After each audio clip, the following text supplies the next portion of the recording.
Hello, I'm Mike, and this is Sue. Yeah. You can edit it out and put it in the right order.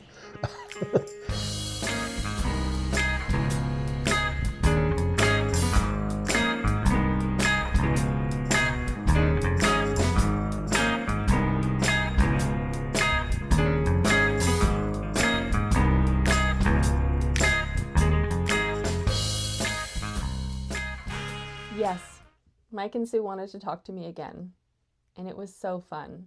They told me stories of how their home got to the location it's at, how they got into their home, everything they've done with their home since they moved in, what they've done with their home since retirement, and so much more. Join me in hearing more stories from my neighbors, Mike and Sue. Well, the other thing I thought that I cut short was when we were talking about uh, elder purging, was just how, we've been here for 40 plus years, 46 years now. 47. And how much stuff do you collect in 47 without even trying?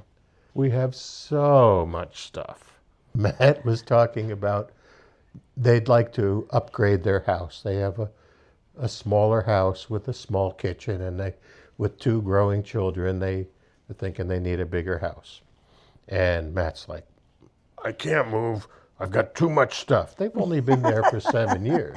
It's like, talk to the guy who's been there for 46 about how much stuff you got, But that's one of what feels overwhelming is it doesn't have to be good stuff, but it's our stuff. We've had it, and we keep getting more stuff. And nowadays, whenever we think about, oh, we ought to get one of those, ooh, do we need any more stuff? Even if, it'd be cool to have a popcorn popper or whatever, and it's more stuff.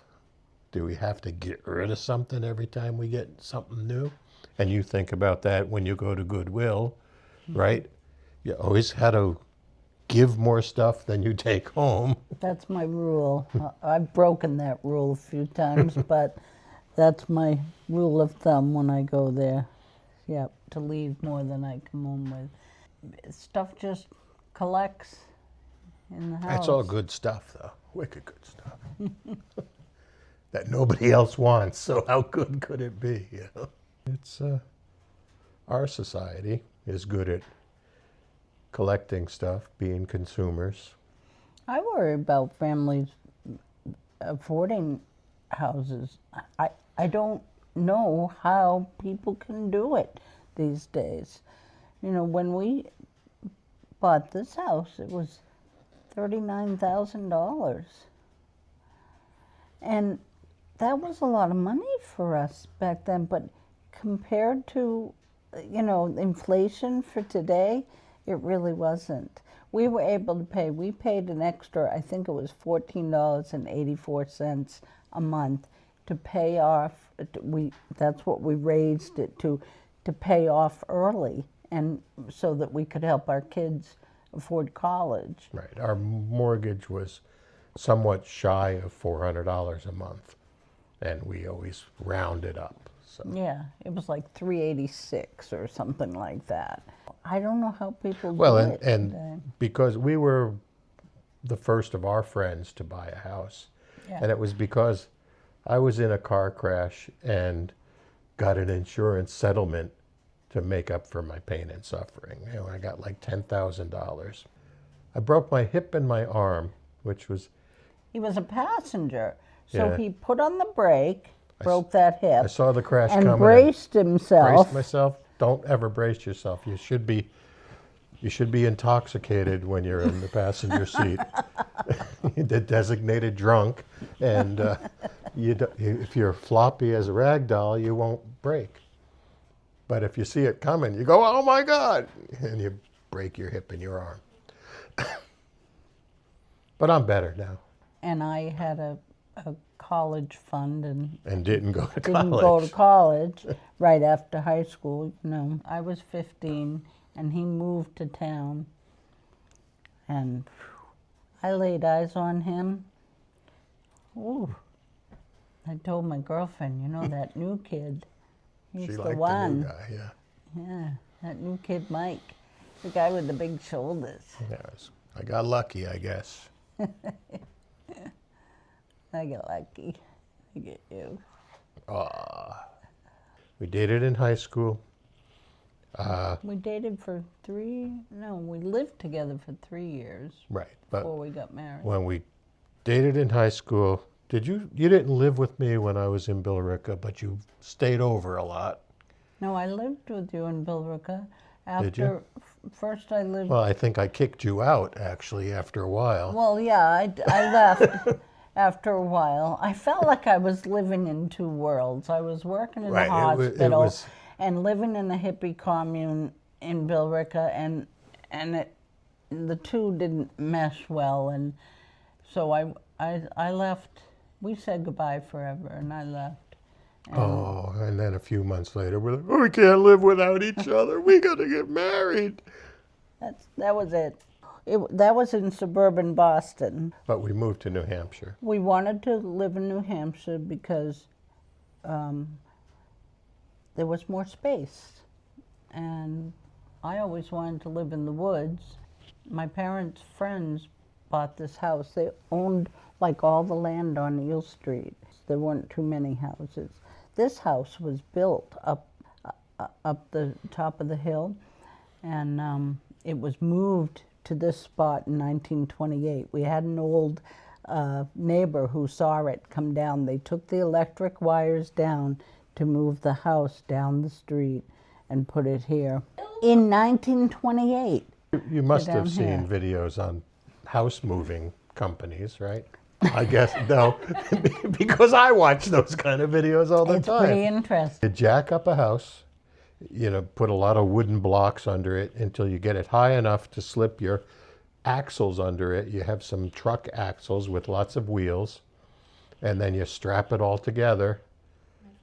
And you have go slow. And you have a tractor, which is a truck that usually pulls a trailer and has mirrors that are extra wide sticking out so you could see what you're doing, and put on the brakes and down the hill you go. They probably excavated, backed the trailer in. If you watch the videos, you would know. They excavated, back the trailer in and jack it up as high as you can and build a block wall under it, right up to within a few inches of the sills, and then you lower it down onto the block wall. So anyway, my parents' friends had bought up Eel Street, and Not the whole street. From this house, next lot, and the White House, Right. which is Charlie. This Charlie, who is the son of the people we bought the house from. so my parents' friends had this house, and they fixed it up with stuff out of the barn. It was a two-family. They had a big barn. They still own the barn in Loudon, and none of the cabinets matched and stuff. They just had put whatever they thought needed to be, so it would be in a two. This was a two-family. We didn't know if we could afford a house. My parents' friends said, "Well, we're going to be selling this house in Bosquen. It's a two-family. It's on the river." And when we drove down the street and we saw the river, we're like, let's live here. So we moved here in '79. It was a hot August day. I remember because my car was overheating if I didn't leave the heat on. So I had to blast the heat all the way. And that's how I remember it was such a hot August day. But yeah, it was a two-family, and it was pretty run down. You had called it a fixer-upper when we got it, even though the previous owners had fixed it up enough to sell it to some kids who don't know what they're doing. Yeah, that was us. But, after we've had long enough being here that we've remodeled everything about it. As a guy who likes fixing stuff, it would be a real thrill to show you every remodel I've done because, I've put in new floors, I've torn out walls, I've torn out ceilings and taken out staircases and Yeah. It was, these were redone the plumbing. all drop ceilings, that nasty vinyl-y stuff. with the metal grid that holds them up. Yeah, And- it was all those. Well, because it's cheaper than actually fixing the ceiling it that's was above they it. they didn't have to fix them. They covered them up. Is basically what they 'Cause did. these old plaster ceilings were all falling apart. So, And nothing was level in the house. You know. oh, like now it's perfect. We always knew No. where the balls would roll to. If the kids had a ball, we always knew where to find them. It was in that corner, you know. I know there's one room that has a level floor, and it's the upstairs bathroom. My last remodel, I was down to the last room. Actually, it was one of the first rooms I remodeled, and 30 years later, it got remodeled a second time. And the second time, I leveled the floor, which meant ripping up all the floorboards, getting down to the rafters, and running new plumbing in all directions, and then shimming up before you put the new floor back down so that it's level. But they could age the house by the type of saw that was used to make the planks and And it was actually the beams in the cellar that we were told that, the planks. oh, the house has to be older than the 18 whatever because it's a straight saw and it wasn't a circular saw that cut these big beams. 1782, as Yeah. best as we can tell. Yeah. And we We got found the the exact number of 82 because when we tore down the chimney in the middle of this room, It was a brick. one of the bricks has a finger written 82 on it. Yeah. And we know it wasn't 1882. By the time 1882 came around, they actually used molding around doors that had a little style to them. I did my last big remodel projects after I retired. And the first big one after retirement was the kitchen, wasn't it? Yep. Yeah. Most of the remodeling was done on the cheap as best I could. And that's why doing the upstairs bathroom that I told you, I've done it twice now, 30 years apart. The first time I did the upstairs bathroom, Sue was pregnant with our 40-year-old child, and we had no upstairs bathroom, but we had a bedroom upstairs. So the poor pregnant lady had to get down the stairs, and our staircases are pretty steep. Our normal staircase is steep.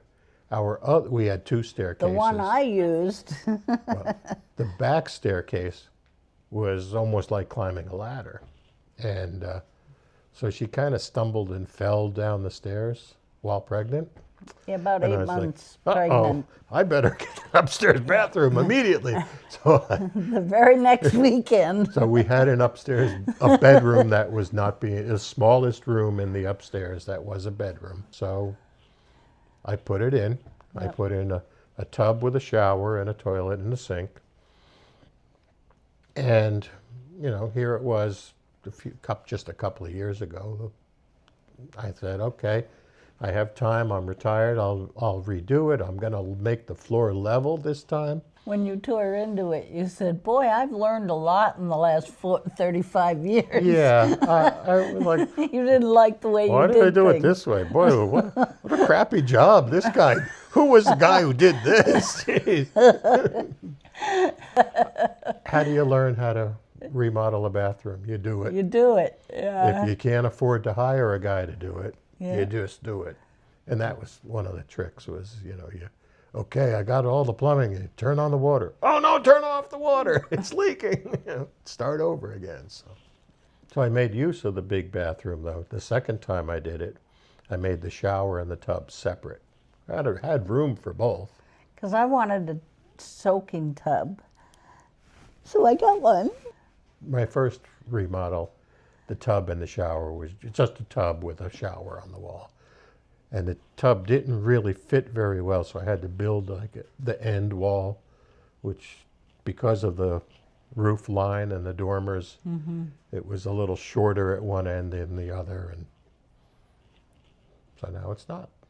I was a biomedical technician who repaired dialysis machines, so you kind of know about electrics and hydraulics from doing that job. I know how it works. I was a nurse for many years. I got my last year of nursing school paid for by Concord Hospital. It was an agreement that I'd work for them for at least 2 years, and they'd pay my last year of nursing school, so that's what I did. And the hospital's a good place to learn, and so well, it used to be anyway. So I was a hospital nurse for several years, and one of the women I worked with also worked as a visiting nurse, and she said, "You would love it, Sue. Come with me." So we went and we visited. The first house we visited was a lady who I had taken care of in the hospital. In those days, people stayed in the hospital for a long time, so you got to know people. And she opened the front door, or her husband opened the door, and it was like, oh! It was like, oh, we know you, and oh, I know you, and it was fabulous. And then, you know, I loved being a visiting nurse because I could help people take care of themselves, learn how to manage. And you saw Chronic their illnesses. lives where they're more comfortable in their homes rather than The real person, yeah. when you're in the hospital, you're not your real self. Yeah, you see the real person at home. And one of the things that attracted me to hospice work, I did hospice work for, I don't know, 26 years, I think, was that in the hospital and in much of medicine, healthcare providers are sort of pulling people, come here, this is what you have to learn, this is what you have to do to manage your illness or your disease. But in hospice, you go and you say, how can I help you with this? What parts of this are difficult for you? What concerns you? Where do you want to go with this? When you're at the end of your life, do you want your pain well treated and maybe trade off being alert, maybe, you know, enough drugs to be sort of sedated, or do you want to be on top of things and deal with a certain degree of pain? You know, so you're drawing the person out on where they're at. You're meeting that person where they're at in hospice. And that's really what attracted me to hospice work, because I felt like I was telling people what to do in traditional medicine, and hospice work wasn't like that. So that was me. And then you saw what a good time I was having. And Yeah, you it looked said, like "Oh, so much fun. I want to work. I want a job in medicine." Right? Well, yeah, Sorta. you know, your being a nurse did attract me because I was looking for a change of career because I drove a truck. Without a college degree, where can I get a well-paying job? And it was driving a tractor trailer. And I had several different jobs doing that, and did it, 15 years I drove a truck. I mostly had jobs that got me home every night, but I did drive about 1 million miles in 15 years. She got a nursing degree and had a good job at the Concord Hospital, so I was like, well, I'll stay home with the kids. What you said to me is, let's have another baby and I'll stay home this time. Did I say that? You did. And Well, I said, stayed home, but you didn't and I have said, the baby. let's not have another baby. But you can stay home. Okay. So I stayed home for a couple of years. And then I got to get a job. I can't stay home all this time. So I shopped around and found an entry-level position in dialysis, which the clinic in Concord said, we take care of people with kidney failure, and if you want, we'll train you how to fix a dialysis machine. Okay. So they didn't, it was kind of funny. Their training consisted of, oh, we have a broken machine in the back, and here's the book. So I thumbed through it and figured out how to turn it on and what's it doing, and read the book, and I fixed the machine. And they're like, oh, okay, you're okay. And so then I fixed them in a couple of places. Then I was in charge of telling other guys how to fix them. And I eventually had a nice career with the dialysis company. Worked there 28 years. Was working at the corporate office at the end, telling Yeah. people all over the country what to do. So.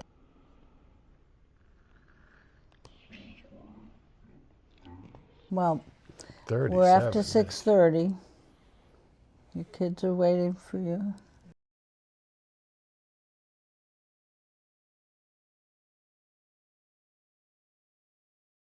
I just love listening to Mike and Sue's stories. In future interviews, I plan to ask them what they've been doing in retirement outside of their home, how they've been staying active and involved, how they've discussed their aging plans with their adult son, and more and more and more. If you or anyone you know might be interested in interviewing with me, I would absolutely love to hear your stories. Every story deserves to be shared.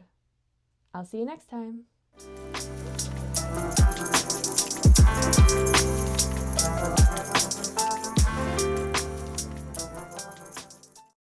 Oh, we really need a camera on your face.